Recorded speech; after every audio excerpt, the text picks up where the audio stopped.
जी ख्वाहिश साहब। जनाब स्पीकर, ये बड़ा बुनियादी नुक्ता जिसके ऊपर मैंने तकरीर की और जिसके ऊपर कल इजहार ख्याल जो है महमूद खान साहब ने किया, वो है अभी उन्होंने फिर उस पर एम्फसिस किया है कि रेशो बताएं। मैंने रेशो बता दी है, इट इज़ ऑन रिकॉर्ड, सूबे वाइज भी, उसमें गिलगित बल्तिस्तान भी बताया है, उसमें मैंने आज़ाद कश्मीर भी बताया है, चारों सूबे भी बताए हैं, और ना सिर्फ जो है भर्ती की, फौज में उनकी मौजूदगी की तनासब बताया है, बल्कि शहादतों का तनासब भी बताया है। सो प्लीज़, मेरा ख्याल है उन्होंने ये पार्ट मेरी तकरीर का नहीं सुना, इनको ये बता दें कम से कम उनका ये तो नुक्ता जो है इस पे तो वो मुतमिन हो जाए ना कि ये 4 जिले नहीं हैं, ये 4 सूबे हैं और 7 आज़ाद कश्मीर, आज़ाद जम्मू कश्मीर और गिलगित बल्तिस्तान है। ये प्लीज़ इस फोटो कॉपी करके इनको बता दें ताकि कम से कम इसके ऊपर तो हम मुत्फिक हो सकें जो मैंने डॉक्यूमेंट दिया है। That can be challenge. दूसरी बात जो उन्होंने कहा है कि 50-60 साल मुहाजिरीन यहां पे रहे हैं, 70 की दहाई में आने शुरू हुए, 80 की दहाई, 90 की दहाई, 2000 की अवाइल की दहाई, फिर दूसरी दहाई, और अब तीसरी जो है वो आधी गुजर गई है। आज उनकी अपनी हुकूमत है, वो उनकी वजह हिजरत जो है वो खत्म हो चुकी हुई है। वहां पे ना सोवियत यूनियन है या ना नेटो है, उनकी अपनी पख्तूनों की हुकूमत है वहां पे। तो हमारा उनको वापस भेजना, घर भेजना जो है वो बिल्कुल बनता है, बिल्कुल 100% बनता है कि मेहमान जो है वो 65 साल की मेहमानदारी जो है वो काफी नहीं है, या 55 साल की। और जब उनके घर में अमन हो गया है, उनकी अपनी हुकूमत आ गई है, दे मस्ट गो बैक। इसमें क्या इख्तिलाफ है? इसमें कोई इख्तिलाफ नहीं है।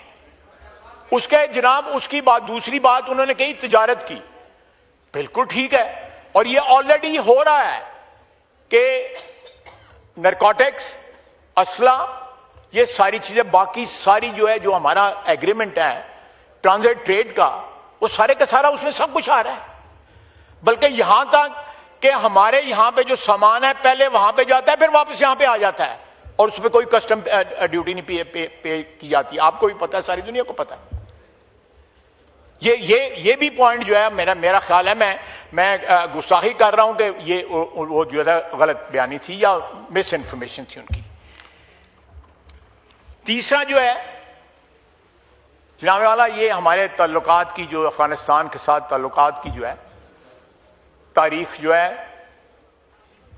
वो बड़ी पैची तारीख है। Right from the day 1 Afghanistan सबसे आखिरी मुल्क था जिसने पाकिस्तान को रिकग्नाइज किया था, और उसके बाद जो है अगले 2 साल में 48, 49 और 50 के अंदर 2 दफा इन्वेजन जो है की गई पाकिस्तान के ऊपर अफगानिस्तान की तरफ से। उसके बाद जो लोग कहते थे कि स्ट्रेटेजिक डेप्थ थी, मैं उसको इंडोर्स नहीं करता।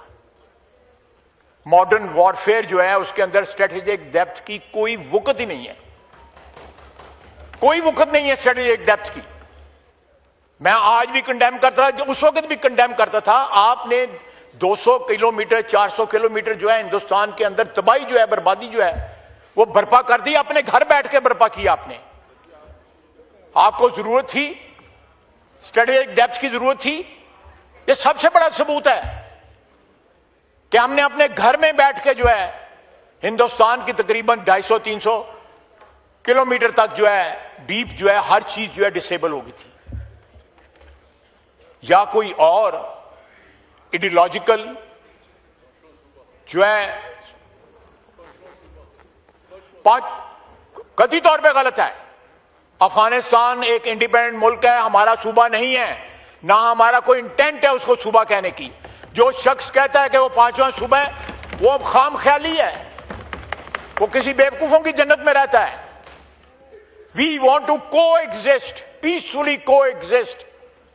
We don't want to fall in love with them, or perhaps they also don't want to fall in love with us. But we can, जरा मेहरबानी करें, जरा गपशप के लिए लॉबीज बनी हुई हैं। हम लेकिन डिसेंट हमसायों की तरह तो जो है रह सकते हैं, बिल्कुल डिसेंट। मैंने कल भी कहा था जनाब स्पीकर, आज फिर कहूंगा, महमूद खान की गवाही डाल, मैंने 4 दफा उनसे इंटरेक्ट किया है ओवर लास्ट 2 ईयर्स। मेरे अलावा जो है और भी वज़रा ने भी इंटरेक्ट किया है, तीसरे या चौथे या 5वें मुल्कों ने भी इंटरेक्ट किया है कि अमन के साथ को एग्जिस्ट करो। लेकिन जब वो दहशतगर्दी हमारे ऊपर इंपोज करते हैं, और मैंने आपको 3200 शुहदा की लिस्ट प्रोवाइड की है जो डिफरेंट सूबों से जिनका ताल्लुक है। हमारी अब खून जो है, हम ये इस खून का किसको हिसाब दें हम, सिवाय इसके कि हम रिएक्ट करें, रिटेलिएट करें, अपनी जमीन की हिफाजत करें, अपने सॉइल की हिफाजत करें, अपनी मिट्टी की हिफाजत करें, जिसके लिए इन्होंने खून दिया है, जो मैंने ये 3200 की लिस्ट दी है आपको। और सारे सूबों का खून शामिल है, किसी एक सूबे का खून शामिल नहीं है। महमूद खान ने जो तकरीर की है अभी, मेरी तो ये सिर्फ उसके ऊपर जो उन्होंने 4 जिलों की फौज का कहा था उसके ऊपर मेरी कॉन्सेंट्रेटेड थी, सारी कॉन्सेंट्रेशन उसके ऊपर थी। बाकी जो असूलों की बात है, जो आइन की बात है या कोई और बात है, उसमें किसी को इख्तिलाफ नहीं हो सकता। जनाब स्पीकर, ये कम से कम ये मैंने जो पहले भी तकरीर में कहा है, फिर रिपीट किया है, इस एक नुक्ते के ऊपर पूरी कौम को जो है मुत्तहिद होना चाहिए। ये खून रायगा नहीं जाना चाहिए। ये खून जो है हमारी अजमत का निशान है, हमारे पाकिस्तान की अजमत का निशान है, इस मिट्टी की अजमत का निशान है, जिसके लिए ये खून बहाया गया है। और हम इस खून के एक एक कतरे का हिसाब लेंगे। ये रायगा नहीं जाएगा। हम इस दौरान जब ये शहीद हो रहे थे बच्चे, उस दौरान भी उनसे बात कर रहे थे, उस दौरान भी अनकरा में, दोहा में, जद्दा में, रियाद में, काबुल में, मैं काबुल गया। अब ये बताएं, मुझसे उन्होंने 10 अरब रुपया मांगा और मैं भी तैयार हो गया देने के लिए। मैंने पूछा कि उनको जाके अगर आपने वेस्ट में जाके बसाना है तो क्या गारंटी है वहां से वापस नहीं आ जाएंगे? गारंटी कोई नहीं थी। खाली खुली तो पैसे नहीं हम पकड़ा सकते। अगर कोई एफर्ट, सिंसियर एफर्ट इसके लिए करना चाहते हैं जिसका कोई नतीजा निकले, तो पाकिस्तान विल स्टिल कंट्रीब्यूट। अगर अमन के साथ रहने के लिए हमें कोई प्राइस उसकी अदा करनी पड़ती है तो हम उसको उस कीमत अदा करने की बिल्कुल हम तैयार हैं, माली कीमत अदा करने की तैयार हैं। लेकिन अगर खून की कीमत वो मांगते हैं तो हम खून का हिसाब खून से लेंगे। वमा अलैना इल्लल बलाग। जी